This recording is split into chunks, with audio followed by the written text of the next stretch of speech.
Hello दोस्तों, स्वागत है आपका मेरे YouTube channel Rawat home channel में। आज हम दोस्तों वास्तु से रिलेटेड 5 ऐसे लक्षण देखेंगे, ऐसे गुण देखेंगे और घर बनाने में चीज़ें जो हमने कर रखी हैं वो ऐसी 5 चीज़ें देखेंगे जिससे कि हमें वास्तुशास्त्र के अनुसार बहुत अधिक फ़ायदा मिलता है। अभी तक हमने वास्तु की कमियों के बारे में बात की थी प्रीवियस वीडियोस में।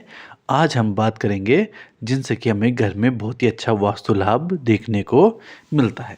वो कौन कौन से हमारे 5 गुण होते हैं और हमारे घर में वो कौन कौन सी 5 चीज़ें होती हैं। जैसे कि दोस्तों ये हमारा घर है, इस प्लॉट का साइज़ था हमारा 30x40 फीट और ये हमारी यहाँ पर रोड थी। तो जैसे ही घर का मुख्य गेट दोस्तों स्टार्ट होता है, तो अगर ये हमारे ईस्ट और नॉर्थ ईस्ट के बीच में आता है तो ये बहुत ही ज़्यादा शुभ दिशा हमारे लिए रहती है। इससे हमारा बहुत ही अधिक वास्तु लाभ हमें मिलता है, इससे हमें बहुत ही अधिक फ़ायदा पहुंचता है क्योंकि ये हमारी बहुत ही ज़्यादा शुभ दिशा रहती है। तो अगर हमारा मेन गेट एक अच्छी डायरेक्शन में रहता है, जैसे कि ईस्ट और नॉर्थ ईस्ट के बीच में रहता है, तो ये बहुत ही अच्छी डायरेक्शन रहेगी हमारे मेन गेट के लिए। इसके अलावा हमारे मेन गेट में कोई जंग वगैरह नहीं लगा होना चाहिए, इस पे कोई टूट फूट नहीं होनी चाहिए और इसके सामने कोई भी बिजली का खंभा हो गया या कोई भी ऐसा बाधा नहीं होनी चाहिए जो कि हमारे मेन गेट को किसी भी तरह से बाधित कर रही हो। इसके आगे हमारी क्लीन एंट्री होनी चाहिए और साथ ही साथ यहाँ पर हमारी एक अच्छी लाइटनिंग होना भी बहुत ही ज़्यादा ज़रूरी है। इससे हमें बहुत ही अच्छा फ़ायदा मिलता है क्योंकि घर का मेन गेट हमारी पॉजिटिव एनर्जी के लिए बहुत ही ज़्यादा ज़रूरी होता है। इसके अलावा दोस्तों अगर हमारे जैसे कि नॉर्थ ईस्ट का एंगल है, इस एंगल का यूज़ हम मंदिर बनाने में करें या इसके अलावा हम इस एंगल का यूज़ अंडरग्राउंड वाटर टैंक के लिए करें या फिर किसी भी तरीके से यहाँ पर हम गार्डनिंग वगैरह छोटी मोटी करें, तो ये एंगल हमारा बहुत ही ज़्यादा शुभ रहता है।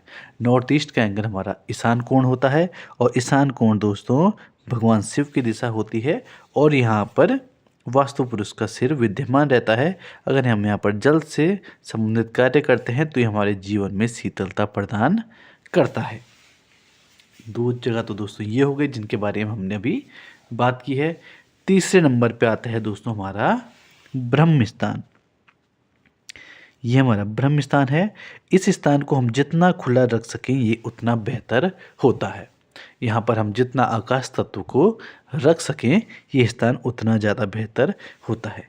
यहाँ पर हमें कोई भी भारी चीज़ नहीं रखनी है, कोई भी ऐसी चीज़ नहीं रखनी है जो कि यहाँ पर बाधा पहुँचाए और यहाँ पर हमारा किसी भी टाइप का कंस्ट्रक्शन नहीं होना चाहिए। अगर हम इस वाले एरिया को ऊपर तक छत तक ओपन रख सकें तो ये और ज़्यादा बेहतर होता है। अगर हम इसे ओपन टू स्काई बना सकें तो ये और ज़्यादा बेहतर रहता है। इसके अलावा यहाँ पर अगर हम ओटीएस नहीं बना पा रहे हैं, अगर हम यहाँ पर मंदिर भी बनाते हैं या तुलसी का पौधा लगाते हैं ओटीएस बना के, तो बहुत ही ज़्यादा शुभ रहता है। या फिर हमें इसे एरिया को ओपन छोड़ना चाहिए, ये हमें बहुत ही अधिक वास्तु लाभ देता है। चौथे नंबर पे बात करेंगे दोस्तों अपने किचन की। किचन अगर हमारे साउथ ईस्ट के एंगल में आ रखा है तो ये हमारे लिए बहुत ही ज़्यादा बेहतर रहता है क्योंकि ये अग्नि से संबंधित कोण है और आग्नेय कोण में ही किचन का होना बहुत ही ज़्यादा हमारे लिए फ़ायदेमंद रहता है। इससे सभी घर वालों के स्वास्थ्य में वृद्धि होती है और उनका स्वास्थ्य हमेशा बढ़िया रहता है और खाने से संबंधित जो रोग होते हैं जैसे कि पेट के रोग हो गए वो होने की संभावना बहुत ही कम रहती है और पूरे घर में पॉजिटिव एनर्जी बढ़ती है। चौथा ये हो गया था दोस्तों जिससे कि हमें वास्तु लाभ होता है। और 5वां होता है दोस्तों हमारा साउथ वेस्ट नेतृत्व कोण।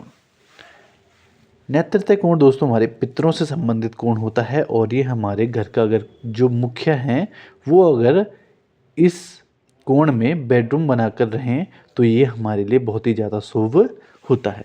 इससे जो दोस्तों घर के मुखिया होते हैं, जो घर के बुजुर्ग होते हैं, उनका समाज में स्थिति बेहतर होती है, उनके स्वास्थ्य में भी स्थिति बेहतर होती है और उनको आर्थिक सुख भी इसमें प्राप्त होता है और घर में उनका अधिक सम्मान इसमें मिलता है। घर में उन्हें अधिक सम्मान इस वजह से मिलता है।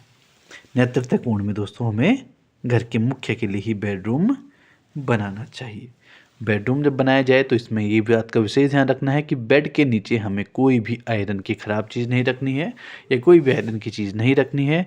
कोई भी जूते चप्पल वगैरह जो ऐसी चीज़ें नहीं रखनी है जिससे कि बेड के नीचे कबाड़ हो। अगर हमें बेड के नीचे कोई चीज़ रखना बहुत ही ज़्यादा ज़रूरी है तो हम वुडन चीज़ों को बेड के नीचे रख सकते हैं।